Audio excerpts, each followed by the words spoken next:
Moi, je suis le patron. Ouais. Pourquoi ouais? Bah ouais, parce que... Bah si, je suis patron. Je suis gérant du lieu. Oui, non mais c'est quoi être patron? Enfin bon, c'est un autre truc. De toute façon, toi, le monde de l'entreprise, c'est pas trop ton truc. C'est-à-dire? Bah, tu rencontres pas beaucoup de dirigeants, de managers, de gens comme ça, quoi. Bah si, justement. Justement. L'autre fois, je suis à une soirée, là. Pourquoi y a personne dans ton bar? Bah justement. Pourquoi, justement? Bah c'est pas parce qu'il est pas populaire, hein. C'est parce que je me diversifie un peu. Parce que tu vois, on a les... Je fais le foot, je fais le sport tous les jeudis soirs. Ouais. Je fais venir une troupe là je sais pas, ils font du théâtre, des choses comme ça. Ouais. Ça c'est le mercredi, tous les mercredis. Le vendredi j'ai les soirées jazz. Ouais. Le samedi souvent bah, c'est foot. Ouais. Et là maintenant bah, tous les jeudis matins je vais faire des trucs business. Des trucs business? Ouais, je regardais BFM TV au toit. Ouais. C'est assez fiable comme chaîne. C'est que des sources fiables. C'est une chaîne d'infos, je sais pas si tu connais. Et du coup ils font ils disaient il y a plein de lieux, des lieux en fait. Où tu peux faire des trucs business un peu. Et donc moi je me suis dit, tu vois, comme le matin c'est pas très fréquenté, Ouais. et ben j'en profite pour inviter des gens qui viennent causer de trucs un peu business. Et là j'ai rencontré des types. Mais du coup, les mecs, ils sont sur... C'est quoi, c'est une journée de congé? C'est que... Ah non, les mecs c'est leur boulot. C'est pas comme nous, c'est pas des gens comme nous. On fait pas le même métier. C'est des gens qui sont payés pendant qu'ils font des réunions. C'est un concept. Ouais. Alors à la fois ceux qui font la réunion, ceux qui regardent la réunion, ceux qui planifient la réunion, c'est tout un écosystème de réunion. Et du coup, je me suis dit pourquoi pas prendre la part du gâteau, quoi. En plus, avec un regard, tu sais, on se connaît un peu. Tu sais qu'un regard un peu distant, analytique, sur le sujet. Ouais. Et là, j'ai rencontré 3 types qui étaient. C'était samedi soir dernier. Oh, les types sont arrivés, ils étaient moitié pompettes déjà. Ils s'en sont collés une au bar monumental, puis on s'est mis à discuter. Ouais. Et puis il me dit oui, nous on pourrait causer de ce qu'on fait, ça pourrait être sympa, etc. On fait des trucs sur le changement, animer un réseau de gens qui changent les choses. C'était un terme anglais que j'ai pas retenu parce que ils aiment beaucoup les termes anglais dans ces milieux-là. Ouais, parce que ça permet, ça entretient un flou. C'est-à-dire que t'es pas obligé de t'emmerder avec une définition. Ouais. Tu mets un mot anglais. Ouais, et puis personne, oui, je vois ce que c'est. Personne comprend que dalle, mais on se dire. Et du coup, je leur ai proposé de venir. Et c'est pour ça qu'après on ouvre au public. C'est pour ça que j'ai mis un truc sur l'ardoise devant. Bah ils arrivent petit à petit, ouais. Ils arrivent petit à petit, puis bah dès que tout le monde sera là, on démarre. Okay. Mais les types, tu vois, les types sont cool. Hein. Tiens, bah regarde. Bah ils arrivent, ils sont devant le bar. À mon avis, ils ont commencé à côté, c'est pour ça. Parce que moi, je sers que du café le matin, alors. Et vu leur gueule, ils se sont pas encore remis de la soirée de Ouais. Hey, Richard Marc, on va faire un meeting pour brainstormer, là. Salut. Ça va? Ça va? Salut Bonjour, Richard. Salut. Ça va? Ouais. Marc, ça va mieux? Ça va. Vous avez retrouvé le chemin? Ah ouais. C'était top. Bon. J'ai mis les micros dans le bar. Ouais, j'équipe les gens de micro parce que j'avais peur qu'au fond de la salle, les gens entendent pas. Ouais. Ça va? Ça marche. Ouais, nickel. Je vous sers quoi? Un café, un jus d'orange, quelque chose? Un petit café pour commencer? Un petit café? Un petit jus d'orange. Allez, pour un changer. jus d'orange. Ça marche. Juste le temps que les gens arrivent petit à petit, parce que je suis pas encore un grand adepte je démarre des fiches, tout ça. Est-ce qu'on peut se redire exactement, parce que l'autre fois en plus, ce que vous disiez n'était pas forcément précis avec la soirée tardive. Benjamin, juste repréciser ce que tu fais exactement dans la vie, que je me remette ça en... Ouais, du coup, moi je bosse à la SNCF. Ah ouais, c'est pour ça que tu as du temps pour venir et tout, c'est pratique. C'est ça. C'est une journée de grève aujourd'hui, donc j'ai un peu plus de temps. Et du coup, je suis manager dans une direction informatique. Ça, c'est le côté un peu sérieux des trucs. Et puis, à côté, en plus de mon boulot, j'ai fait un réseau de facilitateurs. C'est des gens qui aident les gens à réfléchir, en fait. D'accord. Ils étaient pas chez vous, ça? Pardon. D'accord, ok. Il porte un nom? Ouais, c'est le réseau Booster. Le réseau Booster, d'accord. Et toi, tu es depuis longtemps à la SNCF? Moi, je suis rentré en 2000 à la SNCF. D'accord. Donc, okay. ça fait quelques années, ouais. 18 ans, d'accord. Et Booster, c'est depuis 2012. Mais pour comprendre, c'est ton métier d'animer le réseau Booster? C'est en plus de mon métier, on va dire, ouais, c'est une passion. Et ton métier, c'est quoi officiellement sur ta fiche de poste? Ouais, le truc sérieux, c'est le truc pompeux. Je suis manager du système de réservation de la SNCF. Le truc, ouais, dès qu'on va acheter un billet, que ça soit sur... C'est-à-dire quand ça marche pas, c'est à toi qu'on peut envoyer un mail. Parce que ça arrive que ça marche pas. On va demander aux gens pour essayer de arrêter. Mais je pense que sur la SNCF, les gens auront des commentaires. Non, allez. Ok, ça marche. Marc, je me rappelle plus ce que tu fais. Alors, en fait, aujourd'hui, je travaille pour moi. Donc, mais j'ai passé 20 ans dans l'industrie à faire le corporate hacker. Donc c'est un mot anglais, ça entretient le flou, comme tu disais. Mais l'idée, c'est que j'essayais de transformer l'entreprise depuis l'intérieur. Et aujourd'hui, je transforme l'entreprise depuis l'extérieur. Et je suis cofondateur d'une association qui s'appelle les Activateurs et qui est autour du corporate hacking, de l'intelligence collective et puis de l'intrapreneuriat. Donc il y a beaucoup de gros mots dans la même phrase. Il y a beaucoup de gros mots, effectivement. Entrepreneuriat, activateur, corporate, etc. Hack, ça fait un peu peur comme mot, hacker. Alors, c'est volontaire de choisir ça comme mot? Non, en fait, ça veut dire qu'on est dans l'action.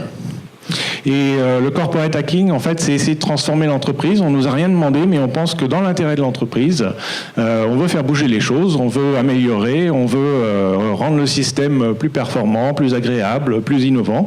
Et donc, on va s'auto-déclarer acteur dans le changement de l'entreprise. Et donc, on va faire ce que l'on peut, comme on peut, en se mettant en avant et en prenant des risques. Donc toi, c'est ta boîte. Tu as une boîte qui a ton compte, en dehors de l'asso Activateur, tu as une société qui intervient aussi dans l'accompagnement aux autres entreprises, c'est ça? Oui, ok. C'est ça. Et sur quoi comme thème? La conduite du changement Alors moi, je travaille sur la conduite du changement, je travaille sur les cultures d'entreprise et sur l'innovation, la stratégie. Alors je vous laisse vous réveiller ce matin, etc. Mais la promesse que je fais aux clients qui viennent dans le bar, parce qu'on a un panel d'habitués, c'est qu'ici on a un franc-parler, on est direct, on est droit. Si à un moment donné je sens que ça tortille trop, c'est-à-dire qu'on commence à faire des trucs qui sont pas lisibles, bah on sera un peu plus frontal pour bien comprendre. Donc là je vous laisse le temps. Voilà, il y a quelques phrases qu'on shootera tout à l'heure pour être sûr d'aller droit au but. Richard? Yes. Je me rappelle plus non plus, Richard, ce que tu fais dans la vie. Avant que tout le monde arrive, on se redit vite fait. Bon, moi, je bosse à EDF, au sein de la DSI du groupe EDF, donc pour l'ensemble du groupe. Bon, la DSI, c'est une quarantaine de personnes. Ma mission, c'est de valoriser les nouveaux modes de travail au sein du groupe. Donc déjà, tu vas me poser des questions sur c'est quoi les nouveaux modes de travail. C'est possible. J'essaierai, je ne sais pas si j'y répondrai de toute façon, parce qu'ils se construisent en marchant. Effectivement, à ce titre, j'y bosse au sein de la DSI depuis 2016, mais en fait, pendant près d'une année et demie, j'ai été finalement un activateur où j'avais une mission dans une autre direction de l'EDF, et on va dire pour le plaisir, mais par nécessité plutôt, j'ai lancé une démarche qui m'a permis finalement de créer mon propre poste où je m'éclate. Tu t'éclates chez EDF?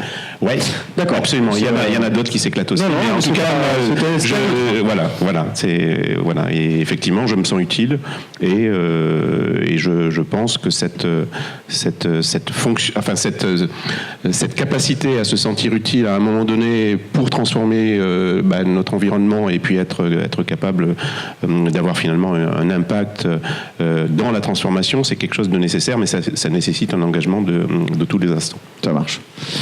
Je vais accueillir les gens comme tout le monde est à peu près arrivé. On va passer pour faire le service au bar, mais comme je suis tout seul, ça mettra peut-être un petit peu de temps. Donc notez sur le coin de la table ce que vous voulez boire, et puis je ferai le tour après.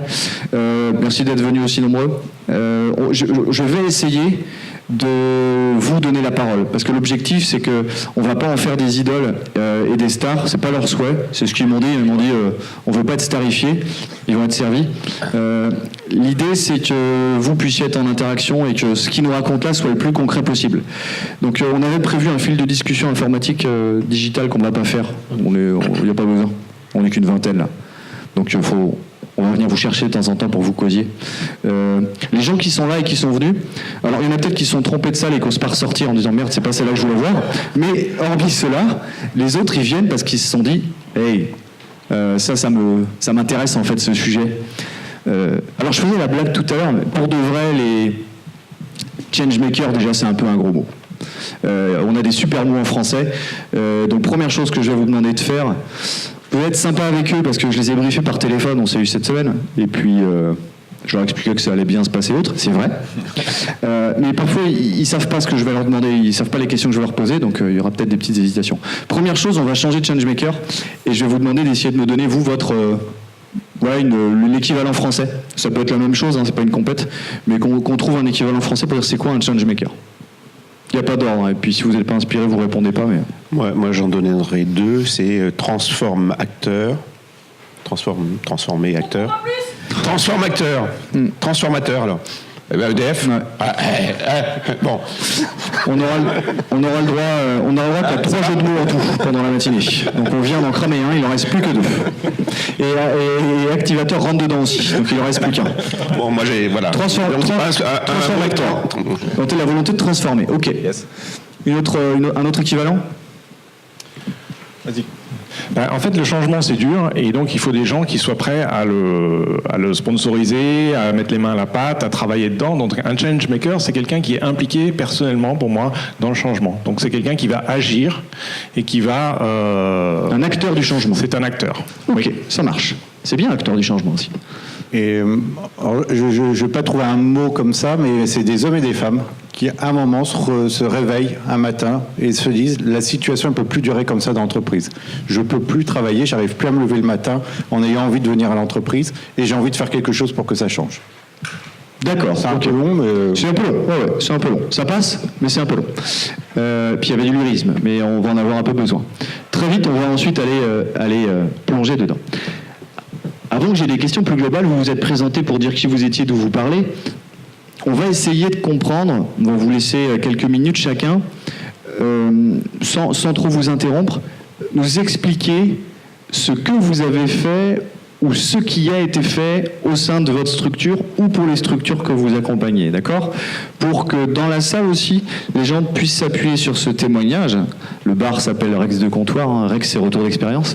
Qu'on puisse comprendre ce que vous avez fait pour que ça puisse inspirer les gens à la fois sur l'envie de creuser, c'est-à-dire est-ce que je peux dupliquer ce que vous me dites chez moi, ou à l'inverse, ne soyez pas tendre, hein, on est entre nous, c'est bienveillant, mais vous allez peut-être voir des limites aussi à ça, vous. Vous allez peut-être chuchoter à votre voix, dire ça marche parce que c'est un grand groupe, ils ont du fric. Mais voilà, il y a peut-être des choses chez vous qui marcheront moins bien. Benjamin, je te laisse démarrer et me dire exactement à quoi ça ressemble le réseau d'acteurs du changement ou de personnes qui se lèvent le matin pour changer le monde dans leur entreprise. Ouais, je parlais de booster et alors, déjà je parlais un petit peu de moi. Je ne sais pas si ça se fait ou pas, mais en tout cas quand je suis arrivé dans le monde de l'entreprise, je pensais que les gens ils prenaient des décisions raisonnables ensemble en réunion pour le bien collectif et tout ça. Et j'ai assez vite déchanté, en fait, ça n'a pas duré très longtemps. Au début, du coup, je me disais, je suis naïf, je suis jeune, je suis naïf. Et après, j'ai compris que non, c'est une utopie personnelle que j'ai, d'avoir un monde où les gens sont là pour collaborer ensemble et trouver les meilleures solutions pour tous. Bon. Alors, après, j'ai commencé ma carrière professionnelle et je rangeais un peu mon frein. Un jour, j'ai eu une première expérience. J'ai assisté à un atelier qui s'appelle, alors c'est un gros mot, ASE chez Capgemini, Accelerated Solution Environment. D'accord. En français. En gros, c'est des ateliers pour brainstormer ensemble, mais de manière un peu décalée. Et vendu plus cher par Capgemini. Et vendu très cher, voilà. Si les gens de Capgemini, on en parlera tout à l'heure. Et du coup, mon directeur de l'époque, qui en plus venait de chez Capgemini, m'a dit on peut faire un truc chez nous équivalent et qui nous coûtera bien moins cher. Et du coup, j'ai commencé ça en 2012 en se disant on va prendre des projets en difficulté, on va chercher des gens, alors ça a commencé par moi, pour essayer d'activer l'intelligence collective dans les équipes. C'est-à-dire des équipes qui sont en difficulté, et on est là, on est extérieur, on facilite la création d'idées chez eux, pour qu'ils trouvent eux-mêmes des idées et qu'après ils soient acteurs des solutions. Donc on ne leur pousse pas des solutions, c'est eux qui les trouvent. Est-ce qu'on peut se mettre d'accord sur ce qu'est une équipe en difficulté ? Est-ce que tu peux nous donner des exemples d'équipes en difficulté ? Parce que je pense que pour les gens qui sont là, ça ne va peut-être pas dire à chaque fois la même chose. Alors, 2-3 cas de figure. Je n'ai pas de définition d'unanimité, mais là, en l'occurrence, on avait une équipe projet. C'était un projet qui, en une année, avait un carnet de commandes qui débordait de partout. En plus, c'était une année qui était risquée, parce que c'était en 2012 et il y avait la pandémie de grippe aviaire, donc des risques d'avoir des gens qui soient malades et des choses comme ça. Okay. Et du coup, on s'est dit, mais comment on fait ? Comment on fait pour faire le maximum en si peu de temps et avec si peu de ressources ? Donc charge de travail élevée, difficulté à répondre à la charge de travail. Okay. Ou alors des équipes qui s'engueulent. Ok, là clairement on est en guerre entre deux équipes, ou alors des équipes qui sont en train de se créer. Ok. Et qui savent pas en fait c'est quoi notre identité. Fusion d'équipe, fusion de services, des choses comme ça. Exactement, ou nouveaux services créés. Où tu places les difficultés managériales là-dedans? Est-ce que c'est intégré dans ce travail ou pas? C'est un manager en difficulté avec son équipe. Alors oui, parce qu'on accompagne des codires aussi qui sont en train de se changer. Donc pour tout le monde, ce que fait la SNCF, ça s'adresse à des équipes qui vivent ces cas de figure. Okay. Exactement. Et du coup, à partir de là, donc c'est que des gens dans le réseau qui ont envie d'animer et d'aider les gens, en fait. C'est notre ADN premier. Et on fait ça en plus de notre poste. Donc c'est pas des gens qui sont détachés, qui font ça à temps plein. Ils ont besoin d'une bulle d'oxygène à un moment. Donc on a des temps de pratique, on apprend des techniques ensemble et après on les met en œuvre pour aider les équipes. Premier moment pratique hyper important, c'est des gens qui ont envie. Ouais. Mais alors concrètement, ça veut dire quoi? Ça veut dire que moi je travaille dans ma boîte là depuis 2 ans, j'ai envie de faire ça, je fais quoi? Je vais te voir toi, je vais voir mon chef, et je lui dis tiens, je me barre 2 heures par jour pour aller faire ça. Alors c'est pas 2 heures par jour, mais c'est exactement ça. Alors c'est exactement ça l'idée de dire à un moment j'ai assisté à un booster où j'ai entendu parler, j'ai envie d'eux et je vais voir quelqu'un du réseau et qui arrive à moi au final. Et moi je vais voir le manager aussi pour lui expliquer. Toi de ton côté, tu fais la démarche d'aller prévenir aussi, d'aller discuter avec le manager qui a été sollicité par quelqu'un de son équipe. Exactement. C'est combien de temps? Est-ce qu'on peut le quantifier? Ouais. Alors, oui, parce que le manager tout de suite il me dit ouais mais c'est combien de temps et c'est du temps perdu pour lui. C'est du temps de productivité en moins. Alors ce que je dis que c'est à peu près 2 heures de pratique par mois. 2 heures de pratique, c'est quoi? C'est des ateliers en commun? C'est des ateliers en commun, ouais. On a 2 sites géographiques. Le réseau, il est sur Paris et sur Nantes. Donc on a 2 antennes. Et on pratique entre nous. On fait de la facilitation graphique, des jeux agiles, des choses comme ça. Je ne me regarde pas, mais ils sont payés pour faire ça, les gens. Bah oui. C'est dans leur temps de travail. Essaye de pas trop intervenir, Stéphanie, non, c'est parce que voilà. Ça fait partie de leur temps de travail. Donc c'est pour ça que je négocie avec le manager en disant tu le laisses tranquille. Et après, il doit animer 1 ou 2 boosters dans l'année. Et animer un booster, ça veut dire quoi? Ça veut dire 5 jours de travail répartis sur un mois. Ces ateliers pratiques, ils sont considérés comme de la formation ou pas? Pas au sens RH du terme. Mais du coup, c'est ce que je dis au manager. Ton collaborateur, il va développer des nouvelles compétences qu'il va pouvoir utiliser dans ton équipe. Pardon pour ce que je vais dire. Mais le fait de le faire entre vous, comment vous garantissez que c'est bien? C'est-à-dire que moi, je peux dire je fais un atelier de facilitation graphique, mais si je suis nul... Parce que c'est bien d'aller chercher de la ressource externe, parfois ça sert justement à se développer. L'entre-soi, parfois, crée de la nullité. En fait, c'est pas nous qui jugeons, c'est les autres. C'est quand on anime un atelier et le feedback de ceux qui étaient dans l'atelier qui nous disent waouh, c'est super ce que vous faites. Ouais. Ou c'est quand nous. Mais l'inverse aussi, vous le dites? Pardon? L'inverse aussi, vous le dites? Ah ouais. On est plutôt dans cette tendance-là. Ok. C'est bien la conf d'avant sur la gratitude. C'est vrai qu'il faut qu'on travaille à la gratitude un peu. Ça représente combien de personnes? Là, on est une 20aine de personnes, à peu près en parité homme-femme. Sur quel territoire? Donc Nantes et Paris, comme je disais, si tu m'écoutes. Ouais. J'essaye d'écouter, mais comme je prépare mes questions, parfois je me trompe. C'est pas tant que ça? Non, c'est pas tant que ça. Que font les autres? Quels autres je sais pas combien vous êtes en tout.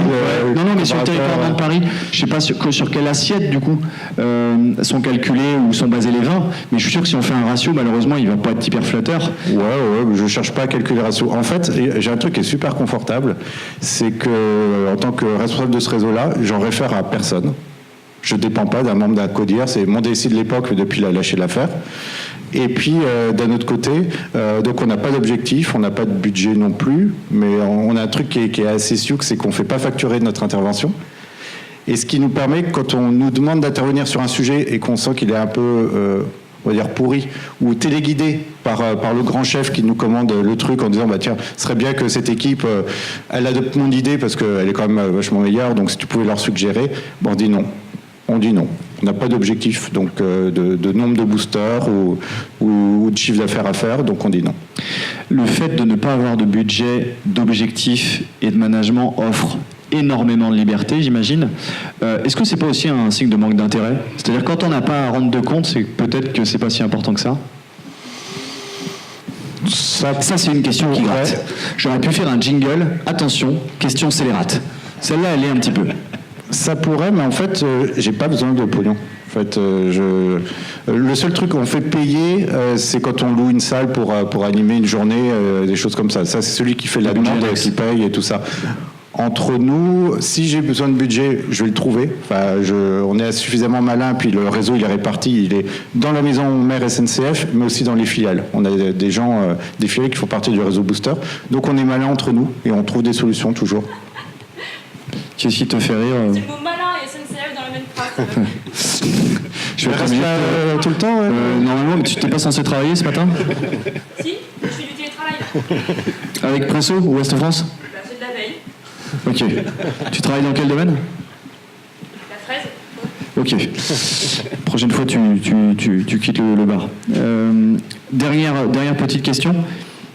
Par rapport justement à ces rôles-là, est-ce que, tu parlais de liberté, est-ce que tu as eu le sentiment parfois que ce que tu faisais gênait ou a gêné?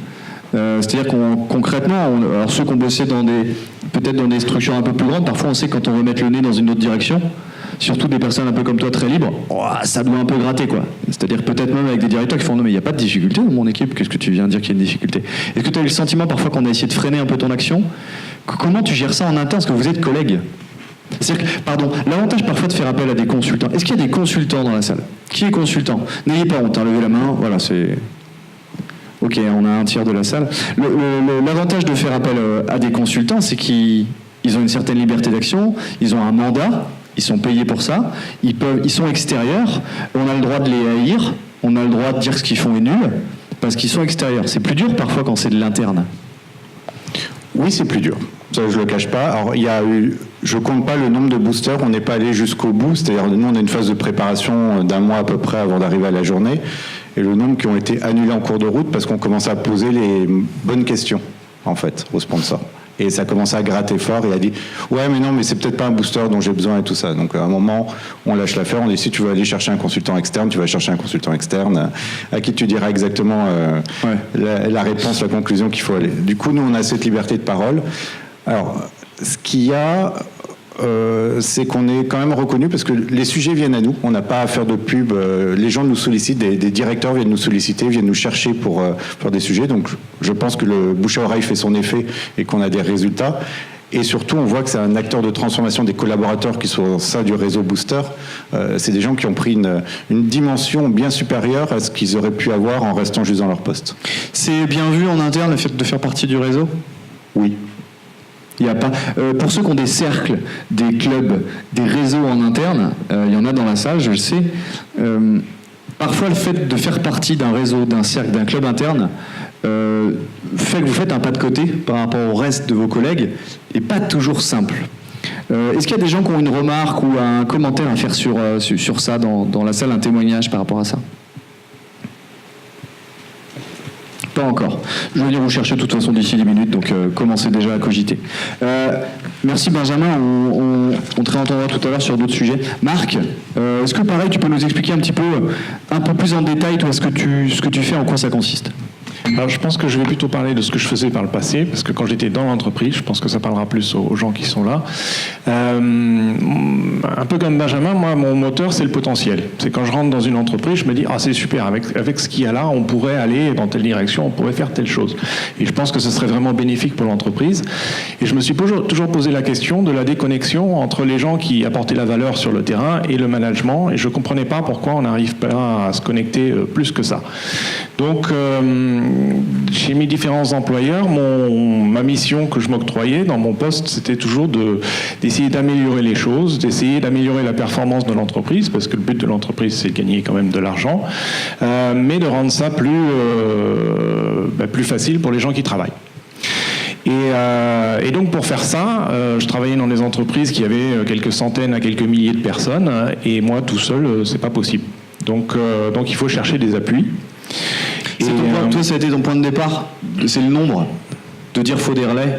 Faut des relais, parce que personne ne m'avait demandé, j'ai jamais eu une lettre de mission disant vas-y Marc, fais ce que tu veux, j'ai jamais eu de budget, donc j'ai tout fait à l'influence. Donc, qui dit influence dit aller chercher des gens qui sont sensibles à la cause, qui ont envie d'aider avec leurs moyens, avec leurs envies.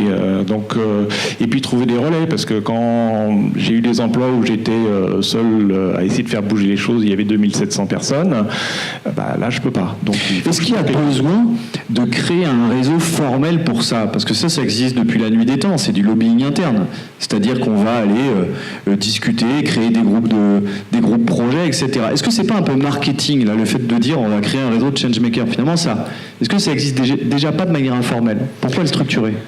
Alors, je l'ai souvent fait de manière très informelle, effectivement. La partie structurée, c'est quand on a besoin de donner un peu de visibilité. Et aussi, il faut que les gens puissent repérer qu'il y a des personnes vers qui elles peuvent se tourner pour des choses bien spécifiques, comme par exemple des animations d'ateliers, comme par exemple des ateliers très pratiques sur le terrain, sur la performance, ce genre de choses. Donc, c'est quand même bien d'avoir des interlocuteurs identifiés par la compétence. identifiables. C'est-à-dire qu'il y a des compétences et d'animation et de technicité sur l'animation de groupe, sur... oui, ça marche. Oui. Et je pense qu'il y a toute une notion autour de la crédibilité. On va chercher des gens qui sont crédibles et on sait qu'ils vont nous aider. Et ça, c'est le travail majeur pour moi des changemakers dans l'entreprise, c'est d'être crédible, parce qu'on a du mal à trouver des clients en interne souvent. Vous avez un point commun tous les trois, tu l'as peut-être même fait plusieurs fois dans le cadre de tes missions, c'est que vous avez tous créé un réseau. Pour les gens est-ce qu'il y a des gens qui sont là et qui sont venus en se disant moi c'est un truc dont il y aurait besoin dans ma structure, c'est-à-dire je suis salarié ou dirigeant, ou alors dans la structure que j'accompagne en ce moment en tant que consultant ou autre? Est-ce qu'il y a des gens qui sont venus dans cet état d'esprit en disant moi je viens chercher des idées de mise en place? Vous n'avez pas levé votre main très haute parce que vous êtes toute seule, mais je l'ai vu. C'est une très bonne question. Ceux qui sont pas là, on va se le faire comme ça à la voix. Quelle est la raison vous aussi un petit peu? Ouais, de se dire, c'est quoi? Ok, super. Ça crée un petit truc. C'est hyper important, parce que on va vous donner la parole après, parce que c'est vous qui avez payé, c'est vous qui payez, c'est pas gratuit, pour venir chercher des réponses.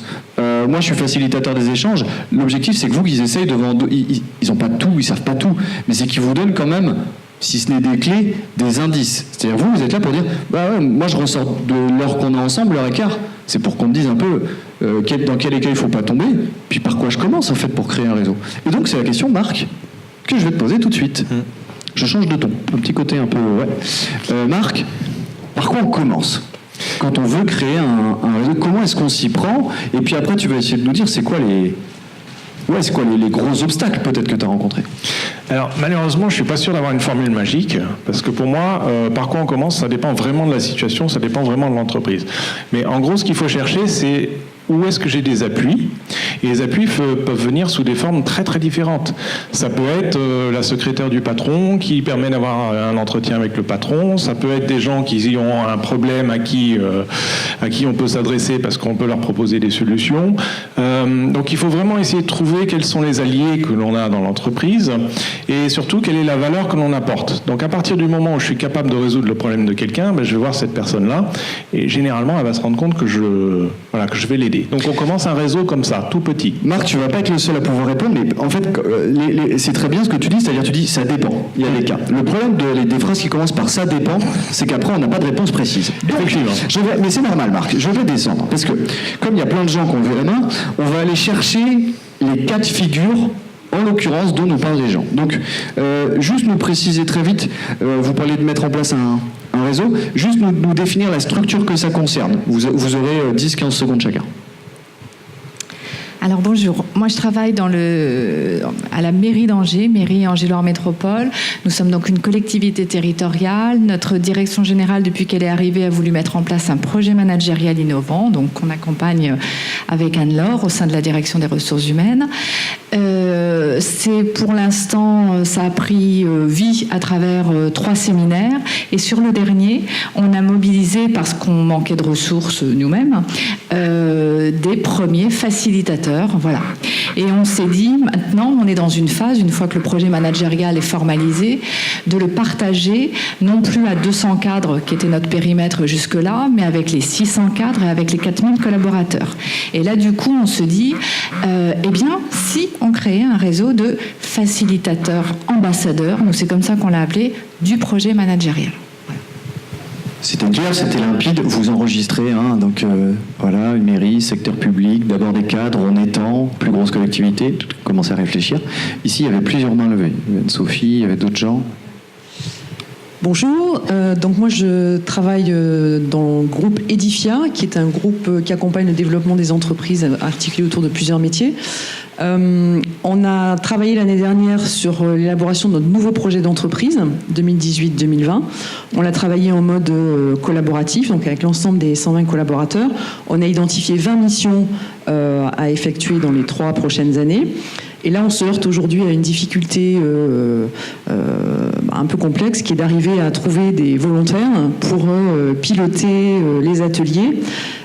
Bref, faire tourner un peu tout le bazar, hein, j'allais dire, et faire qu'effectivement, on arrive à mener à bien ces chantiers pour lesquels tout le monde a plutôt de la bonne volonté, de l'envie, etc. Mais la difficulté, c'est de demander à des gens qui sont gavés de boulot par ailleurs de consacrer une partie de leur temps à un projet, une mission au service de l'entreprise, quoi. Voilà. Alors ça n'a aucun rapport, mais moi je bosse avec les maraîchers, c'est pareil, hein, ils se payent tout le temps les mecs, et puis dès qu'il faut un peu aller au charbon, il n'y a plus personne. Hein. Je crois que c'est le moment où tu pars bosser. Salut. C'était dans le même cadre. Ok, ça marche. Un autre témoignage, comme ça il sera complet. Oui, bonjour. Donc, moi, je travaille à l'ADEME, donc l'Agence pour l'environnement et la maîtrise de l'énergie.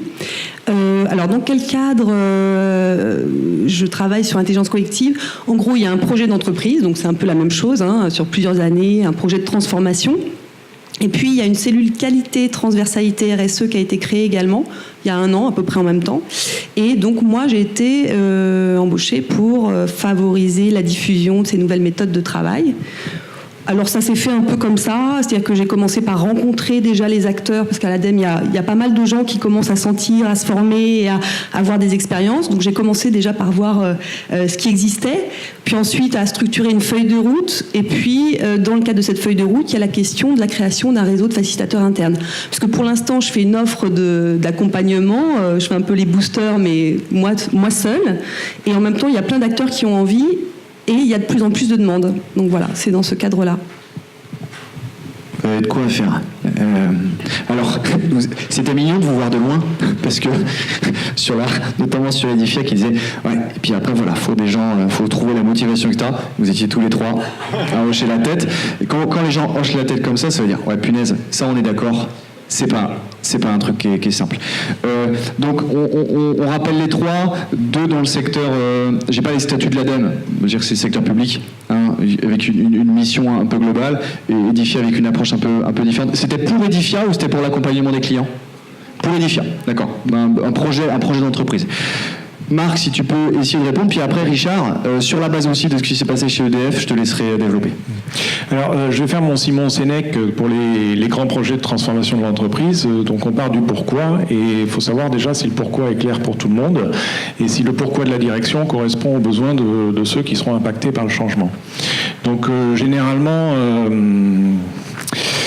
Enfin non, je ne vais pas généraliser, je vais simplement dire, on va essayer de voir là-dedans si le pourquoi est suffisamment clair. Hein. Si le pourquoi est suffisamment clair, dans ce cas-là, on va sans doute réussir à repérer des personnes qui sont prêtes à agir. Comment on les repère?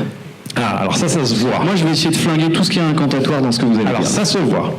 Parce que les personnes qui ont envie d'agir, généralement, elles sont celles qui dérangent un petit peu. Okay. Donc dans l'entreprise, on peut retrouver les profils de personnes qui vont déranger, qui vont agir, qui vont pas forcément suivre les processus. Donc généralement, on peut les repérer, ces gens-là. Mais les gens qui dérangent, on n'a pas plus envie de les mettre à la marge que de leur confier le changement de la boîte? Alors, le problème des gens qui dérangent, c'est que soit on le fait intelligemment, soit des fois on le fait dans une façon qui dérange vraiment beaucoup. Et donc dans ce cas-là, les gens qui dérangent à la marge, mais intelligemment. C'est ça. Ce ne sont pas les emmerdeurs... trop emmerdeurs. Alors, après, des fois, les emmerdeurs, ils le font simplement parce qu'ils ont envie d'emmerder, mais il y a des fois, il y a des gens qui le font parce qu'ils ne connaissent pas la forme qui serait la plus appropriée. Ok. Donc, on peut les aider, ces personnes-là, on peut les accompagner. Vous les repérez par l'aide des managers aussi? Comment ça se passe? Par son réseau interne, on peut le faire par l'aide des managers, on peut le faire des fois en ressources humaines, vous avez des gens, on leur dit celui-là il aurait besoin de se faire coacher, ou il aurait besoin on on va le mettre dans un processus genre de feedback 360 pour qu'il se rende compte que ça va pas et qu'il se remette dans le rang. Et là, dans ce cas-là, on peut les extraire et on peut voir les gens qui ressortent et qu'on pourra accompagner pour qu'ils soient acteurs. Toute petite pause, Marc. On va tenter un truc comme on n'est pas nombreux. Par rapport à ce qu'on dit là, et pour vous, c'est compliqué. Hein, et on ne vous positionne pas comme sachant, quoi. Vous êtes là pour partager une expérience. Mais par rapport à ce qui est proposé, moi, j'aimerais qu'à chaque fois, quand je vous solliciterai, vous puissiez nous montrer si ce qui est proposé, vous, c'est-à-dire recruter les emmerdeurs, ou les empêcheurs de tourner en rond, ou les gens qui viennent gratter, c'est, ouais, on voit que tout à fait, c'est faisable pour nous, ou alors, ouais, c'est chaud, ou à l'inverse, pour nous, c'est pas faisable. Donc c'est simple, soit vous dites, ouais, ça c'est un truc qui me cause, soit, je vois pas trop comment faire, soit comme ça. C'est juste pour voir si à chaque fois qu'on émet une idée, vous considérez qu'elle est jouable ou pas. Sur cette idée, d'essayer d'identifier et de prendre les gens qui sont un peu empêcheurs de tourner en rond. Juste montrez-moi ce que ça donne. Ah, dis donc, là, c'est plutôt OK. Ouais, c'est OK. Non, mais c'est plutôt pas mal. D'accord. Donc, faut voir comment, peut-être. Pas que cela. OK. Pas que, ça veut dire pas qu'un groupe d'empêcheurs de tourner en rond. OK. Donc, il faut panacher. Benjamin, tu veux réagir? Je voulais juste intervenir par rapport à la question que tu posais sur est-ce qu'on va accepter d'embaucher les emmerdeurs, les gens comme ça. C'est là où on va juger, par rapport à ce que disait Marc sur le pourquoi, est-ce qu'il est clair pour tout le monde, c'est là où on va juger la sincérité du top management sur le pourquoi. Parce que finalement, changer, ça veut dire arriver à une nouvelle situation stable. Et est-ce que ces gens-là, qui sont un peu à côté, c'est pas dans cette nouvelle situation-là stable qui seront les meilleurs, les ambassadeurs, les révélateurs, et du coup, qu'ils n'incarnent pas déjà en fait la situation de demain. C'est ça qu'il faut juger. Ok, ça marche. Richard, est-ce que tu peux, alors, à la fois essayer d'embarquer un petit peu ce qu'on est en train de dire, puis de parler un petit peu de ce que tu as mis en place chez EDF? Oui, donc en fait, pour raconter ce que j'ai mis en place au sein d'EDF, il faut se repositionner en gros en 2016, début 2000, mi-2014 à peu près, où j'étais responsable d'un service au sein d'EDF dans mon ancien poste. Qui avait en fait comme ambition, je m'étais posé comme ambition dans cette entité qui faisait un petit millier de personnes, de poser un cadre favorable à la transformation de cette entité, avec des responsabilités de mission qui partaient autant de la sécurité du patrimoine que sur les locaux, que sur les méthodes de management de projet. En fait, j'étais un traducteur. Il y a des politiques dans des grandes entreprises qui déboulent sur le manager de partout. Et en fait, mon boulot, c'était de les traduire en quelque chose qui soit opérationnel et de faire en sorte que ça soit acceptable par le manager. Parce que ce qui déboule de la DRH, ce qui déboule de la DSI, quand on prend tout ça, c'est impossible à faire. Donc, il fallait simplifier. Et du coup, j'avais une certaine valeur. Quand j'ai lancé cette démarche, j'avais en plus comme responsabilité en tant que pilote stratégique, donc je suis cadre supérieur dans l'entreprise, j'avais 50 et quelques balais, maintenant j'en ai 62, je vais bientôt quitter l'entreprise. On n'aurait pas demandé, Richard, on se serait pas permis. Voilà. Non, mais je le dis parce que c'est aussi quelque chose de lié, j'aurais peut-être pas fait ça, pu le faire avant. Et en même temps, j'ai pris beaucoup de risques parce que je risquais plus rien finalement. Cela dit, je fais la blague, j'ai punché un peu sur son âge. Ouais. On en a parlé au téléphone avec Richard. Ouais. C'est-à-dire, qu'est-ce qui fait que tu es légitime pour incarner le changement? Quand tu arrives, que tu as plein d'idées, que tu as 26 balais ou 28 balais quelque part, tu dis, hey, moi je vais vous expliquer comment on fait. Il y a quand même tout un paquet de taulières et de tauliers qui te regardent les bras croisés, qui fait mon mignon ou ma mignonne. Tu vas te mettre sur le côté, tu vas regarder comment on fait. Puis d'ici une quinzaine d'années, quand tu auras le statut qu'il faut, tu viendras nous expliquer comment on bosse. Et c'est vrai que du coup, l'âge, ou l'expérience, ou l'ancienneté, peut être un facteur facilitateur du changement. Et pourtant, c'est un piège. C'est-à-dire que nous tous, je pense qu'on se l'est dit au téléphone, il faut faire en sorte de garder un a priori positif des idées d'où elles viennent. C'est-à-dire qu'un réseau de facilitateurs et l'idée de gens qui apportent le changement, elle peut venir de partout, n'importe quand, y compris d'un stagiaire qui est là que 3 mois, etc. Donc il y a tout un travail à faire sûrement de ce côté-là. Effectivement, et je pense que cette légitimité, quelque part, à apporter des idées nouvelles, elle nécessite d'avoir un réseau important, des appuis importants. Moi, j'avais des appuis, quelques appuis directs COMEX, et sans mettre en péril finalement ces acteurs, je savais que je pouvais compter d'une certaine manière sur eux dans des situations qui pouvaient être risqué. Richard, tu es en train, Voilà. t'es en train de dire que pour répondre à la question et ce qui était soumis ici, c'est qu'il faut des soutiens de la direction. Absolument, absolument. C'est-à-dire qu'il faut une distance et en même temps savoir compter sur quelques acteurs qui vont pouvoir, si on prend trop de risques ou si on se plante. Ça, concrètement, on est en train de se dire, il y a un comité de direction générale ou un codir, peu importe. Dans le CODG, on a des gens dans la poche qui soutiennent le projet, voir la direction générale, voir le directeur, voir le président. Est-ce que c'est le cas? Je vais poser la question à la mairie d'Angers. Est-ce qu'il y a le soutien de la direction?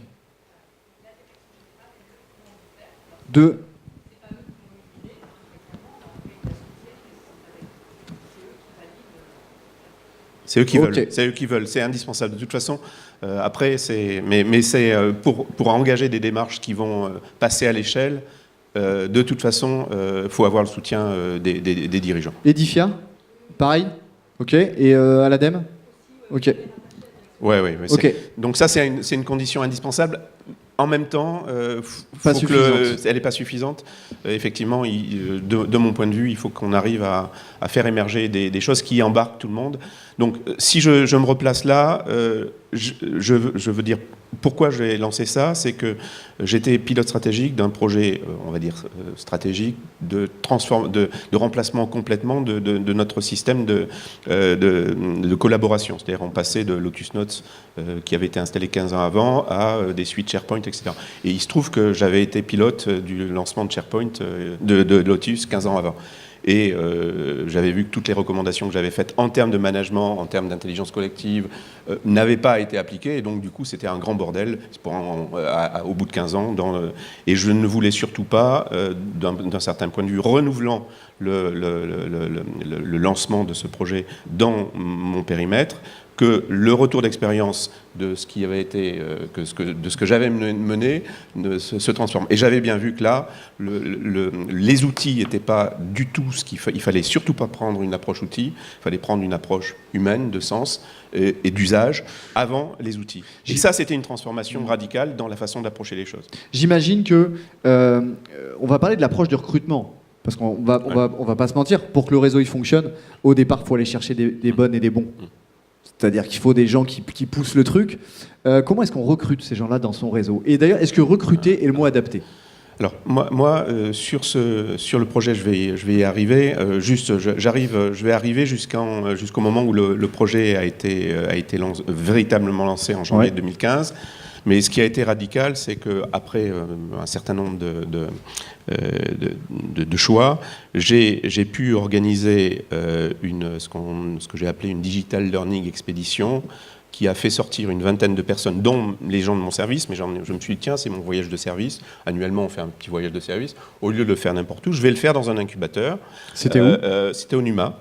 C'était en novembre. C'est quoi le NUMA? Moi, je connais pas. Le NUMA, c'est un incubateur qui est issu, je dirais, d'une association qui a grossi et qui, finalement, est devenu l'incubateur emblématique, en tout cas à Paris, et ça l'était en 2015, de tout ce qui est transformation numérique, innovation. D'accord. Donc, je l'ai choisi. Et j'ai amené, en gros, une vingtaine de personnes faire cette Digital Learning Expedition au NUMA. Et on s'est pris, donc mon service, plus des amis, on va dire, justement un réseau, de gens dont je pensais qu'ils pouvaient tirer parti de cette expédition. Et en fait, on a reçu un gros coup de pied au derrière en y allant, c'est-à-dire en se rendant compte qu'on était complètement à côté de la plaque dans nos modes de travail. Quand tu choisis et cette prise de conscience a été le booster, finalement, de toute la suite. Ceux avec qui tu pars, ceux que tu emmènes. Ouais. Tu les emmènes en disant, ceux-là vont faire partie de mon équipe demain de réseau, un peu comment ça se passe? Comment ils se joignent à toi? C'était parce que justement, je les avais identifiés, c'est des gens qui étaient sensibles aux questions de qualité de vie au travail. Mais comment tu fais? Tu as été les voir dans la boîte en disant, viens, je t'emmène avec moi mardi prochain? Au bout d'un certain nombre d'années, tu programmes le truc, tu sais que, voilà, est-ce que vous voulez bénéficier de ça? Tiens, on voit un peu ce que c'est. Ah oui, c'est nouveau, on y va. Il y a des gens qui ont de toute façon la possibilité. Voilà. Donc de toute façon, à ce niveau-là, j'étais sûr. Ou c'était plutôt des cadres? Enfin, je veux dire, plutôt des managers ou... plutôt des managers, des MDL, mais pas des cadres dirigeants à ce stade. Ok. Pas des cadres dirigeants. Voyage de service. Moi, j'aime beaucoup. Voyage de service. Digital Learning Expedition, ça, j'aime pas. Voyage de service, je trouve ça super. C'est voyage de service élargi. Voilà. Ouais. Si je devais dire ça, voyage de service élargi aux amis. Petit carottage de la salle à nouveau. Mairie d'Angers édifiée à ADEME, voyage de service où on emmène des gens. Alors la fabrique, il y a peut-être un petit peu ça. Peut-être Ouais, que quand on vient, il y a un petit peu ça. Mais au-delà de ça, voir visite d'entreprise, hein, Ouais. aller voir ce qui se passe ailleurs, vous en êtes où?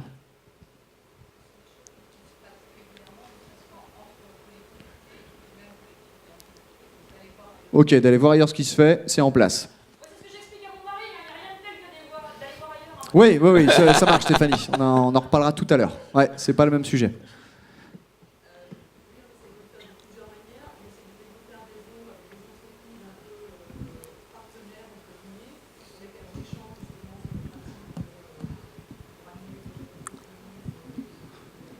Ok.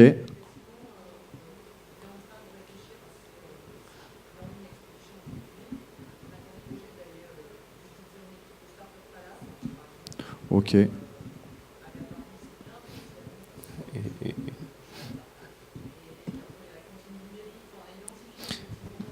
Des endroits, des lieux.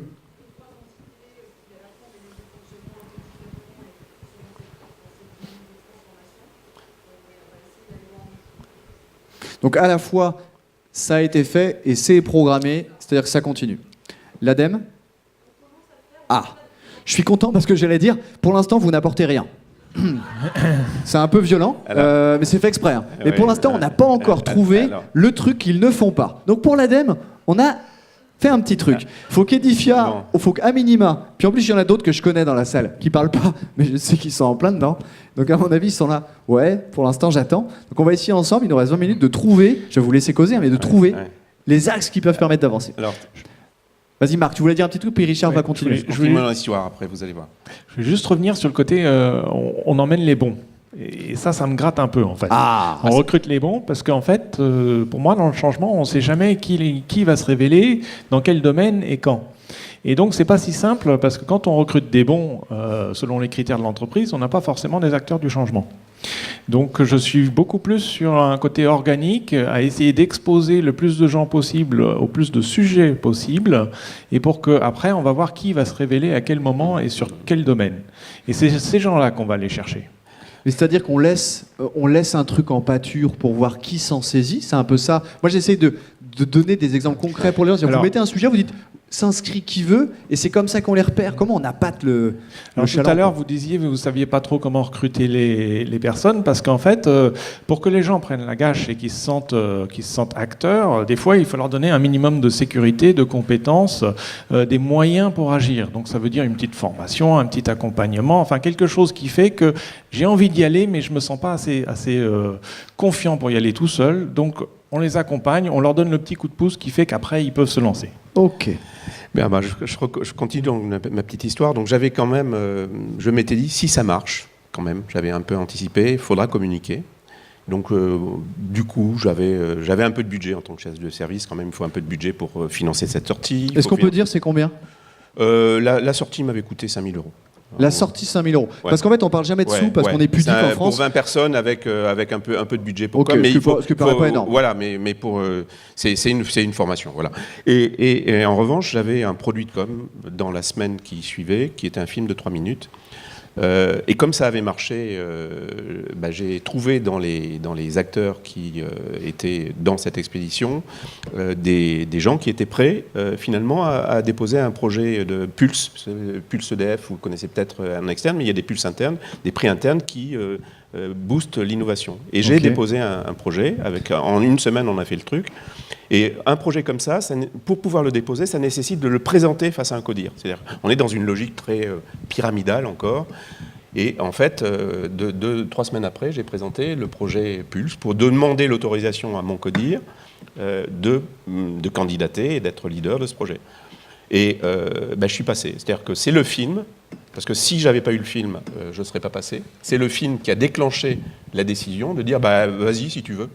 Donc là, c'est le film non pas comme un outil de séduction, de recrutement, mais de validation. De décision, de prise de décision, parce que j'aurais été incapable d'expliquer à mon codir, voilà, maintenant vous allez laisser sortir 50 personnes de l'entité pendant 3 ans, faire une expédition touristique, on ne sait pas pourquoi, pour où. Le film, il montrait quoi? Il montrait ce qu'on avait vu, les témoignages de start-up, le boulot qu'on avait fait l'après-midi. Ok. Il y avait un certain souffle. T'es venu En 3 avec la minutes, on preuve. avait- ouais, T'es ouais, venu on avec avait la fait preuve de- ouais, ouais, c'était une première preuve de concept. Les outils de com. Mairie d'Angers. On va très vite. Outils de com, c'est en place ou pas? Ah, on a une petite faille sur les outils de com à la mairie d'Angers. Ok. Donc là, on peut percuter un peu plus peut-être. Ok. Edifia.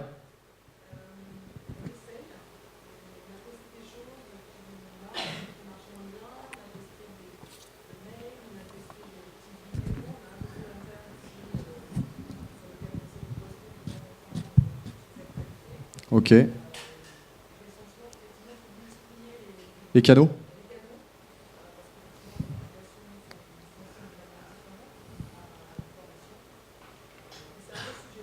Ok.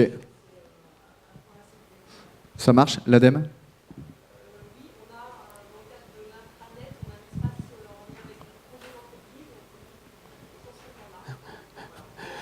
Voilà. Donc l'intranet n'est pas encore mort officiellement? Ça continue à... Non, c'est une vraie question. Je suis Alors- dans une petite structure maintenant. Ouais. Donc l'intranet, ça existe encore, d'accord. Une question là-bas. Ouais. Ouais, c'est ça. C'était la première vraie question de Stéphanie, qui était intéressante. Une question, allez-y.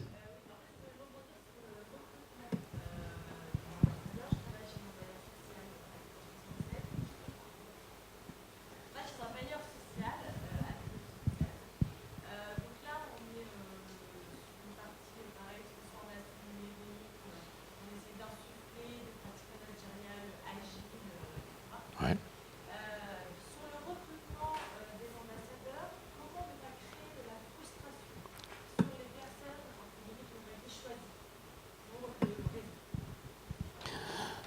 Alors, moi, je vais peut-être vous allez trouver des réponses au travers aussi de l'histoire que je vous raconte. En fait, le fait d'avoir déposé le dossier, on n'a pas été retenu, bien entendu, par le critère de sélection, c'était trop neuf, mais le dossier était simple, hein, c'était de dire, on va refaire 12 fois ce qu'on a fait une fois, et on va voir ce qui va se produire. C'était un truc simple parce qu'on a dit, on a fait un super retour d'expérience de pratique en disant sur ça, on sent qu'il y a un truc. Ce qu'on veut, c'est faire. Alors, imaginez-vous, on est en gros en décembre 2014. J'ai pas de budget, aucun budget pour faire ça. J'ai réuni des gens. Alors, j'ai décloisonné, hein, commerce, production nucléaire. J'ai fait un groupe qui était représentatif du groupe EDF, une petite cellule représentative, 4. Et finalement, je vais chercher du budget parce qu'il faut bien financer 12 fois 5 000 euros. Hein, et qu'est-ce que je fais? Je fais du crowdfunding. C'est-à-dire que je fais en sorte d'élargir et de demander à toutes les directions qui ont soutenu le dossier de dire bah, qu'est-ce que vous mettez dans ce truc-là? Et si ça marche, on continue. Donc, on a initialisé du coup, et du coup, je me retrouve en tant que chef de projet avec un budget qui ne m'appartient pas, mais qui appartient à tous ceux qui acceptent de contribuer au truc. Et ça a très bien marché. Du fait que les 12, on les a faites, elles ont produit des effets d'amplification assez extraordinaires. Là, le recrutement, j'ai bénéficié du fait qu'on avait une communauté, entre guillemets, un peu flibustière sur LinkedIn, qui n'était pas l'intranet officiel. Donc là, on parle bien d'un réseau parallèle. Ouais, un réseau parallèle d'accord. qui était animé par un jeune cadre, donc moi, assez... Quelqu'un qui tapait vite sur un clavier, tout ça. Et qui tout de suite s'était branché. En fait, le premier à avoir liké la com que j'avais faite dans le réseau officiel, il y en avait un seul qui avait liké, enfin. J'ai vu un mec qui a compris, quoi. Je l'appelle, il me dit « Ah ouais, je fais ça, allez, et on travaille ensemble. » Et du coup, on s'est institué, ça a été mon reverse mentor. Il n'y a pas de reverse mentoring, EDF, hein, il y en a 2. Ouais. Et de ce fait-là, cette communauté un peu parallèle qui existait, est devenu mon relais pour recruter les personnes qui ont participé à toutes les sessions qui ont été ouvertes. Et c'était une communauté de groupe. On ne va pas laisser à la marge. Ouais. La réponse du Qu'est-ce qu'on recrutement fait de la frustration de ceux qui n'en font pas partie, de ce sentiment-là? Au départ, de toute façon, il n'y a pas le choix. Il faut partir avec les plus engagés. On ne peut pas... C'est-à-dire qu'on n'en prend pas certains? Non, ceux qui sont volontaires, ils partent, c'est avec les volontaires. J'ai l'impression que la question, c'est il y en a qui aimeraient en faire partie. Moi, j'ai pas dit, c'est pas moi, j'ai dit, c'est les volontaires, les plus volontaires. Je me suis fait taper par Marc. Il m'a dit non, faut pas prendre les bons. Non.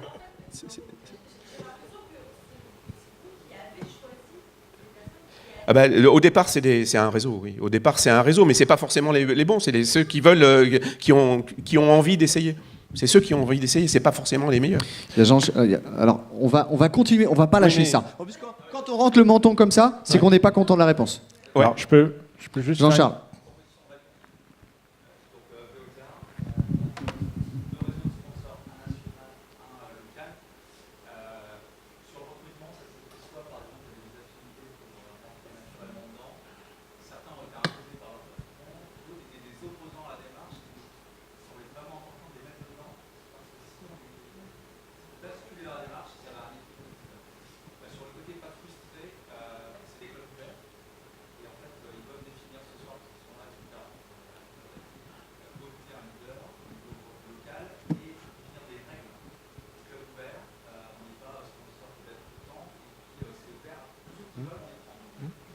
Ouais.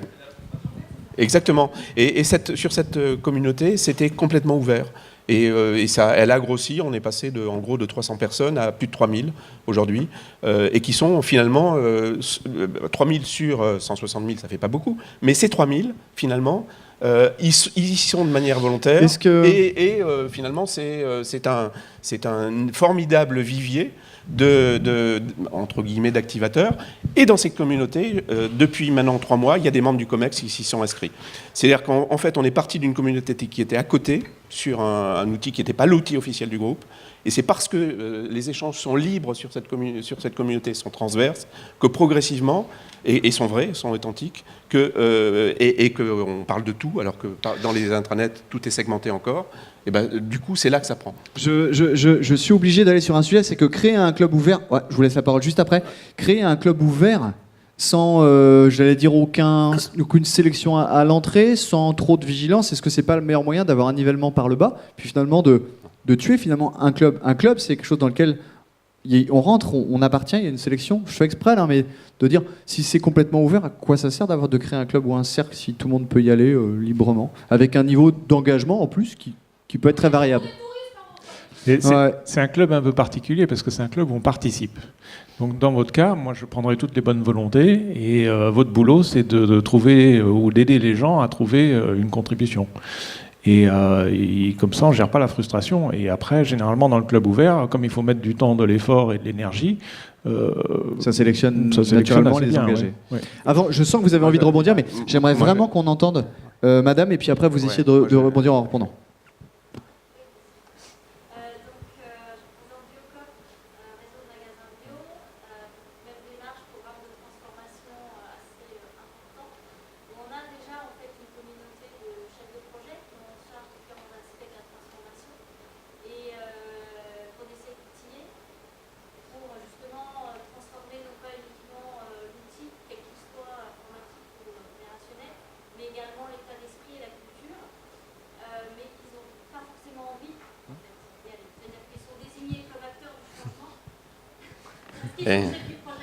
Oui. Alors. Et je rajoute, je fais au carré sa question. Et il n'y a pas longtemps, je discutais avec quelqu'un qui m'expliquait, et moi je l'ai vécu dans un passé pas si vieux que ça, que les membres d'un club apprenaient qu'ils étaient membres du club quand on les appelait parce que leur chef avait glissé leur nom, etc. On va pas se mentir, on a dit qu'on était francs. Entre nous, ça se passe un peu comme ça dans les grands groupes. On est très loin de ce qu'on est en train de se décrire là. Moi, ce que je voudrais vous apporter aussi, c'est que le fait de partir comme ça et de décliner, et surtout de partir avec les autres, c'est-à-dire de sortir la première année, il y a eu énormément de frustration des gens qui allaient à l'extérieur et qui découvraient des nouvelles méthodes de travail en allant à l'extérieur et en se frottant finalement au milieu des startups, et qui, revenant, n'arrivaient pas à implanter au sein d'EDF ces nouvelles méthodes. Cette frustration, elle s'est transformée en effet positif, c'est-à-dire que ces gens ont eu la capacité de vendre finalement en interne un peu partout le fait qu'il fallait recréer en interne des espaces de travail qui permettent d'être dans des locaux où là on n'allait pas payer 5 000 € chaque fois, mais on pouvait reproduire ça. On a créé au bout d'une année un réseau des spacers qui sont les animateurs, des gestionnaires des lieux d'innovation d'EDF. En janvier 2015, il n'y avait pas de lieu d'innovation, de créativité d'EDF. Là, j'ai un livret qui en présente 30 l'année dernière. Il y en a 10 de plus cette année. Et au-delà de ça, au commerce, on en a créé une 60aine. Ce livret, c'est des lieux d'innovation EDF. C'est un livret des lieux d'innovation EDF. C'est des lieux où on se transforme au sein d'EDF. Alors pour ceux qui ont la chance d'avoir un réseau comme celui d'EDF et en bâtiment et en patrimoine immobilier et en nombre de personnes, c'est vrai qu'avoir une idée des lieux qui sont des lieux d'innovation, ça c'est aussi un truc qu'on peut se mettre dans son escarcelle. Ça, on a mis une année à le faire. Là, il y a Mairie d'Angers qui hoche la tête. Là, on a marqué des points. Donc, extérieur, intérieur ou que des... Là, c'est des lieux intérieurs. Mais je veux dire, je parle extérieur plein air. Non, c'est que les trucs. Non, c'est des lieux de créativité. C'est adapté avec des gens qui les animent, avec des facilitateurs du coup. Alors pourquoi je ne plaisantais pas parce qu'une ville, elle a un patrimoine de parcs, d'espaces extérieurs, etc. Et en termes d'innovation et autres, ça peut être intéressant. Et ça, c'est la carte des endroits où on se transforme. Et ça, c'est important. Donc ça, c'est un des résultats de cette initiative, qui est d'avoir permis à la fois de rendre visibles des lieux d'innovation qui sont créés dans tous les domaines d'EDF, et de pouvoir savoir réunir, connecter, et savoir comment les utiliser. Et derrière, les facilitateurs, c'est venu tout seul. C'est-à-dire qu'en gros, on a créé des formations pour les facilitateurs, on les a inclus dans nos catalogues de formation. Et derrière, tout naturellement, chaque fois que quelqu'un fait une formation à la facilitation, on va dire niveau 1, grâce notamment à WorkLab et à Sacha Lopez, qui a joué un rôle extrêmement important pour nous aider à nous transformer, et ben, pardon ? Non, il m'a pas payé. J'en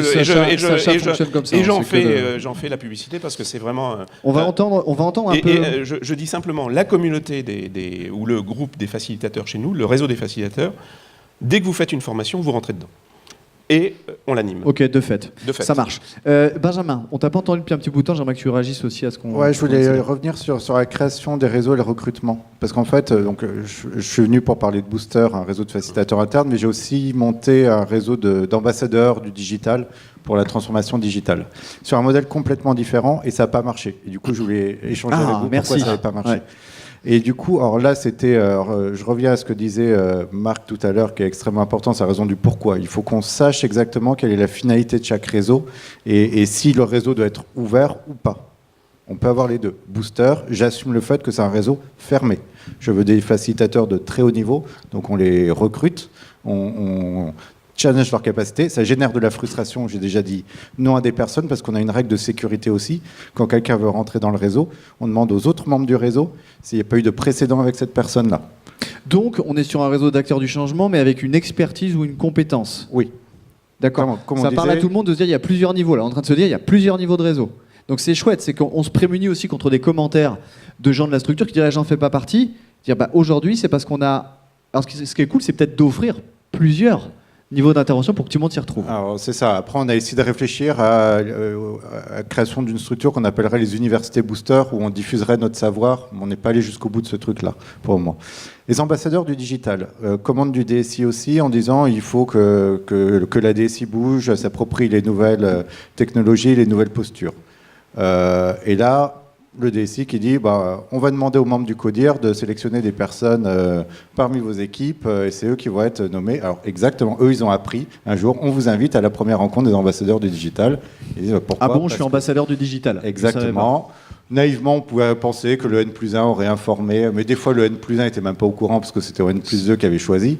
Donc du coup, j'ai passé plus d'1 an à essayer de craquer le sujet de pourquoi on est là et c'est quoi la raison d'être de ce réseau. Ce réseau n'est jamais passé à l'action. Donc là, on a une réorg au 1er juin, donc c'est savant sous peu, la semaine prochaine, qui fait qu'on détricote un peu la DSI. On a dit, ce réseau-là, on ne le reconduit pas. De toute façon, il n'est pas réussi à passer à l'action. Ok. Ça marche. Donc il faut qu'il y ait. Et l'échec, il faut que dans les réseaux. Mais il y est ait mort ou cette- pas, le réseau? Oui, oui, il est mort. Il est mort. Il est mort parce que concrètement, les gens ne savaient pas ce qu'ils foutaient là. Exactement. Et c'est trop tard. Et c'est trop tard après. Ils n'avaient pas cette motivation intrinsèque. Il faut que au fond de la personne, il y ait cette envie de participer au réseau. Et à partir de ce moment-là, il n'y a plus de sujet de temps, de trucs. La personne va s'organiser si elle est extrêmement motivée pour faire partie du réseau. Il est 12h01, c'est-à-dire qu'officiellement c'est terminé. On va quand même, en 1 minute ou 2, il y avait 2 parties dans cette conférence. Il y a la partie animation du réseau. Et donc on voit qu'il y en a qui ont déjà démarré. Dans l'animation, on a beaucoup entendu la formation. C'est-à-dire qu'on va pas, faut qu'on se dise les choses franchement. On parle de gens qui s'organisent professionnellement pour venir dans ce réseau. Parce que leur chef, à mon avis, doit leur dire comme tu veux. Moi, je m'en fous. Je veux juste qu'à un moment donné, ton taf y soit fait. C'est une réalité qu'on a partout. Donc ça veut dire qu'il y a une carotte. Pourquoi? Moi, c'est la question que je vous pose.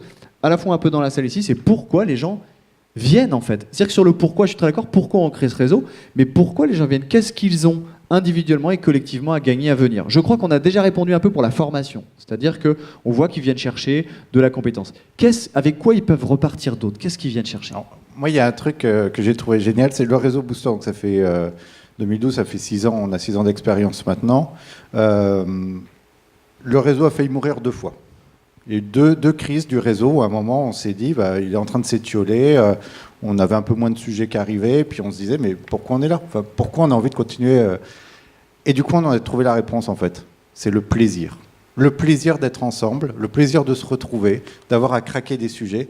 Et à partir du moment où on a compris ça, on a retrouvé un nouveau souffle. Et à chaque fois qu'on se retrouve pour nos ateliers de pratique, mais c'est une partie de rigolade entre nous. On prend énormément de plaisir à être ensemble. Donc, le plaisir d'être ensemble. Ah, allez-y.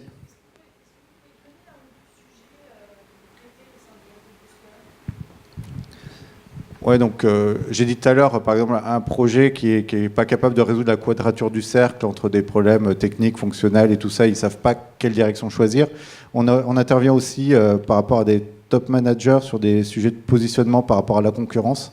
C'est de se dire, réfléchissons ensemble. Et là, on peut pas faire appel à un cabinet externe parce qu'on a vu que les discussions, elles restent au sein de l'entreprise. Et du coup, on anime les débats comme ça de comment on se positionne, c'est quoi notre stratégie d'attaque, notre stratégie de repli. C'est hyper stratégique, ça. Ouais. Mais donc ça veut dire que c'est pas Booster, c'est pas du tout ouvert, c'est qu'il y a des cadres de management, ça. Moi, si je suis opérateur sur les rails, je vais pas venir et dire comment on se positionne stratégiquement sur la concurrence de la SNCF. Ça dépend des sujets. Alors, un sujet opérationnel. Moi, je trouve ça très stratosphérique. Je te réponds après. Non, mais c'est pas pour t'emmerder, mais là, pour le coup, concrètement, parce que là, pour l'instant, on s'adresse quand même beaucoup à des cadres, moi j'ai l'impression. Et si on se dit c'est ouvert à tous, concrètement, vous êtes nombreux à parler de pyramide inverse et de machin, d'entreprise libérée. Concrètement, je veux dire, moi je suis opérationnel, je suis tout en bas, moi aussi je veux opérer le changement. Alors, un sujet opérationnel, ou deux, j'ai travaillé, j'ai animé avec le bar TGV. Donc on a toujours l'image du sandwich TGV et là on a fait intervenir des baristas et tout quoi. C'est quoi le système de valeur et l'identité du bar TGV demain? Ok. Donc là on avait besoin de contrôleurs et de gens qui servent dans les bars pour savoir ce que c'était pour eux. Et Junior et compagnie, on est en train de revoir complètement le système de Junior et compagnie. On avait besoin de gens qui sont dans les gares, qui accompagnent des groupes, des enfants. Ok. Et mais alors du coup qu'on a sollicité ou qu'intègre le réseau? Ah non, alors du coup il faut faire la part des choses entre le réseau d'animateurs. Ouais. Et là, c'est vrai qu'on projet est très cadre de direction centrale entre nous, pour le moment. Mais je ne le fais pas grandir trop vite, ce réseau-là. D'accord. Et puis après, les sujets, et quand on a un sujet, nous, c'est une commande qu'on a aux sponsors. Si on veut, si c'est un sujet opérationnel, qu'on ait des gens du terrain qui soient là. Et que vous sollicitez. Et ça fait partie aussi des cas où on dit, on refuse, si le sponsor refuse d'avoir des opérateurs, on dit, nous, le sujet, on ne le fait pas. On va chercher un cabinet externe. Ça marche. Marc, tu voulais rebondir? Je voulais juste rebondir sur le plaisir. Il y a le plaisir d'être ensemble dans le réseau, mais il y a aussi le plaisir des fois de sortir de son métier, de voir d'autres métiers dans l'entreprise, d'autres sections ou d'autres endroits ou d'autres choses dans l'entreprise auxquelles on n'a pas accès habituellement. Donc il y a énormément de gens dans les réseaux qui viennent justement par ce plaisir-là de découvrir quelque chose de neuf et aussi d'apporter une part qui s'exprime en dehors de l'entreprise, qui peuvent amener dans l'entreprise. Alors moi je suis obligé là d'aller sur un changement structurel dont on n'a pas parlé. C'est si on veut vraiment que les choses bougent et qu'on crée un réseau d'animateurs. Est-ce que c'est pas le moment justement de casser le mode organisez-vous, prenez sur votre temps, etc. Mais enfin d'essayer de rejoindre un vœu pieux en France parce qu'on bave Quand on pense d'ailleurs avec certains billets aux entreprises américaines de la Silicon Valley, qui un mercredi par semaine ou tous les vendredis partent. Concrètement, quand on a un réseau comme celui-là, est-ce que c'est pas l'occasion de dire aux gens, eh ben, un jour par mois, une demi-journée par semaine, tu nous justifies même pas, on te fait confiance, on s'en fout, tu pars. Tu vas voir des trucs, t'expérimentes, t'y vas, etc. Est-ce que vous, c'est des choses qui ont existé, qui existent? Ça ressemblait un peu à ça. Et concrètement, est-ce que c'est faisable ou pas? Bon, moi, je dirais que côté EDF, on n'est pas encore arrivé à institutionnaliser, à faire que cette règle soit applicable pour tous. En revanche, ce dont je m'aperçois aujourd'hui, c'est que parmi les dispositifs d'animation du réseau des facilitateurs qu'on a mis en place, il y en a à peu près plus de 300 aujourd'hui, dont un cœur qui est d'une trentaine qui sont des facilitateurs, on va dire, experts, parce qu'ils ont beaucoup pratiqué, ils ont dans leur fonction un peu de temps. On fait circuler, maintenant le réseau est connu, et arrivent des sollicitations de toutes parts. Sollicitation, j'organise un séminaire, il y a 60 personnes, c'est ce thème-là, et j'ai besoin d'un facilitateur concepteur, et puis on est 60, bon, en gros on divise par 10, j'ai besoin de 6 facilitateurs pour animer la journée. Et bien aujourd'hui je les trouve. C'est-à-dire qu'en fait, on fait passer cette information, aujourd'hui on n'a même pas de système, par mail, parce qu'on n'a pas organisé, on n'a pas fait d'appli ou tout ça, et ça se fait tout seul. C'est-à-dire que tout seul, les gens trouvent les facilitateurs, organisent ce séminaire. Et alors, ce qu'on a fait de nouveau, c'est que le manager qui a demandé les facilitateurs, aujourd'hui, on lui demande d'écrire au manager de tous les facilitateurs en disant qu'il est content. Alors, et ça change aussi la vision que les managers des facilitateurs ont de la reconnaissance que ceux qui les utilisent ont d'eux.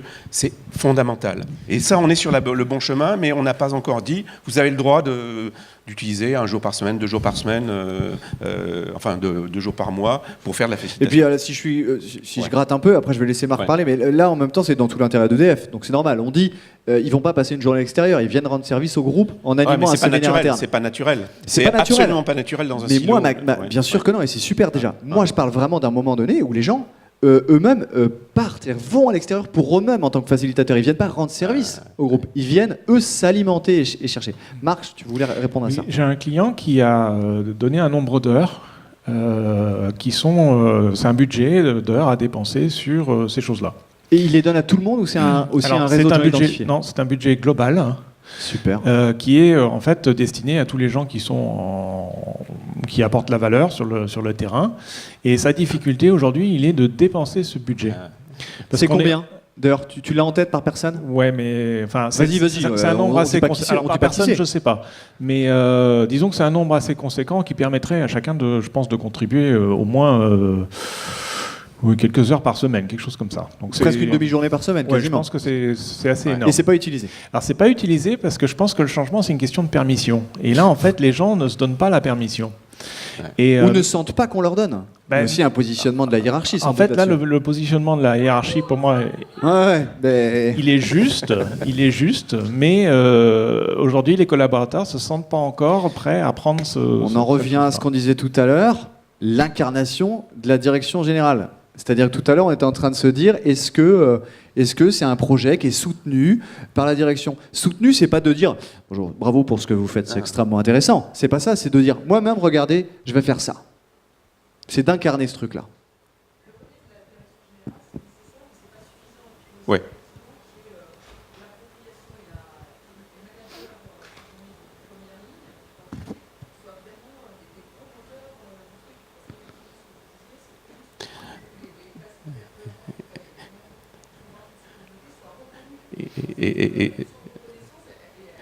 Exactement. C'est pour ça que dans la poursuite de ces sorties apprenantes, c'est mieux en français, sorties apprenantes qu'on avait organisées en 2015, on en a fait après pour les managers, et en ce moment on en fait pour les codir. C'est-à-dire qu'en fait, on a développé toute une gamme de produits qui finalement répondent à des exigences ou à des besoins en fonction des catégories de population. Et par exemple, demain, il y en a une à Nantes, et on les déploie partout en France. Et on les fait construire par les régions elles-mêmes. C'est-à-dire que nous, on donne les moyens de les expérimenter, on les insère, en tout cas quand c'est des managers pour Décodir, on les insère dans les catalogues de formation de notre université Group Management, c'est-à-dire on les co-brande, c'est-à-dire qu'il y a un co-branding. Du coup, on est dans une logique de passage à l'échelle, parce que, en fait, on dit aux régions, si vous voulez que ça existe, organisez-vous pour que ça existe, et on vous aide pour le faire. Donc, et là, ça transforme aussi la manière de... Ça donne la main, finalement, ça donne la main aux acteurs régionaux pour pouvoir se transformer eux-mêmes, mais dans une globalité au niveau du groupe. On va prendre vraiment, on va vous laisser l'opportunité à chacun de nous donner peut-être une ou deux dernières phrases, mais comme on est déjà très en retard, on va essayer de... Salut. Du coup, à propos de ce sujet, alors oui, les gens ne s'autorisent pas. L'avantage que j'ai dans le réseau Booster, qui est un petit réseau de cadres, donc c'est des gens qui, en fait, ont leur autonomie, et leur autonomie intrinsèque, et c'est vrai qu'on s'assure que leurs managers, même s'ils ne sont pas favorables, ils sont au moins neutres par rapport à la situation, et on utilise vraiment notre temps comme on veut. Nous, quand on prépare un sujet, c'est obligatoirement le vendredi après-midi, parce qu'on n'a pas d'autres créneaux dans nos semaines qui convergent, et de fait, c'est le créneau dans la semaine. Et du coup, sur l'ouverture à l'extérieur, alors, I have a dream. C'est d'essaimer quelque part un peu, de donner envie aux autres d'avoir des réseaux de facilitateurs en interne également. Donc, je suis déjà intervenu chez EDF, à la Poste aussi, et puis au GIE Iris, pour se dire, et si vous aviez un réseau de facilitateurs, ça serait cool. Donc moi, je suis là pour venir témoigner chez eux de ce que c'est, comment on a monté Booster, et les trucs qui sont bien passés et moins bien passés. Et puis derrière, c'est de se dire, et ça serait encore plus cool que nos séances de pratique, d'exercice, on les fasse ensemble. Ok. Et que ça serait encore plus cool qu'on fasse de l'animation croisée. Voilà. Ok, ça marche. Exactement. Et du coup, on est en train de réfléchir à un modèle inter-entreprise d'une association de fêtes. Ouais, parce que autant on est d'accord pour dire, ouais, on se facture pas des trucs en interne. Autant peut-être comment ça pose la question quand même de l'inter-entreprise. Donc contre don. On est dans une autre logique. C'est-à-dire qu'en fait, je te facilite, tu me facilites. Système de libre-échange. Et ça devient enrichissant. Mais ça veut dire qu'effectivement, on est bien dans cette logique-là, de toute façon, de la fabrique du changement. C'est cet échange. Et là, cet échange de pratiques, c'est du don contre don, d'une certaine manière. Hein, on sait qu'on est... Ouais. Ouais, tout à fait. On termine. On termine, patience. Marc ? Alors, dernière phrase pour terminer. On a parlé de changemaker, donc de faiseur du changement. Pour moi, le changement, c'est avant tout de l'être. C'est une fois que j'ai changé ma vision du monde que je suis capable de changer ce que je vais faire. Donc, c'est comment est-ce que je vais pouvoir avoir un réseau de gens qui pensent différemment, qui voient les choses différemment et qui sont après capables de se lancer dans des nouvelles actions et des nouvelles façons de faire. Et pour moi, c'est comme ça qu'on transforme l'entreprise. Voilà. Je change ma vision du monde.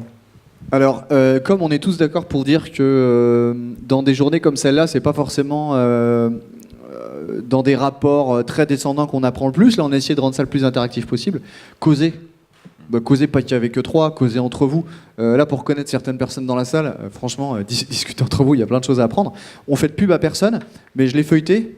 C'est pas l'objectif ici, hein, c'est pas de faire de la pub pour les trois. Mais à titre d'exemple, le document, il est vraiment pas mal pour se donner une idée des lieux d'innovation interne. Franchement, c'est bien foutu. Ouais, donc il est là. Je peux vous le donnerai pas parce qu'il est interne, mais en même temps, vous pouvez venir le feuilleter. Il est chouette. Et on l'a construit avec sur la base du design thinking. De toute façon, people, process et lieu. Hein, bon. Juste, je voulais terminer. Tout changement, pour moi, ça aboutit à de la réalisation. C'est-à-dire qu'en fait, le juge de paix, c'est est-ce qu'on arrive à réaliser des choses concrètement, donc à agir. Donc, il faut prendre des risques pour agir, et de toute façon, réaliser, c'est aussi se réaliser. Et c'est ça, pour moi, qui est la fin de tout ça. C'est tout ce qui n'aboutit pas à des réalisations concrètes, de toute façon, ça meurt de soi-même. Ça meurt de soi-même, mais en même temps, il faut essayer d'aller jusqu'au bout et de réaliser des choses très concrètes, très pratico-pratiques, parce que c'est ça qui fait la preuve de concept. On peut même se dire qu'un réseau qui fait rien de concret très vite, il a une espérance de vie du coup il faut vite qu'il prouve la nécessité de son existence entre guillemets.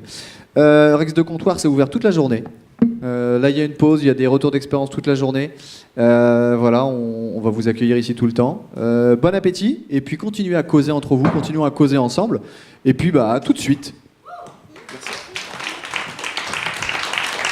Bon, bravo.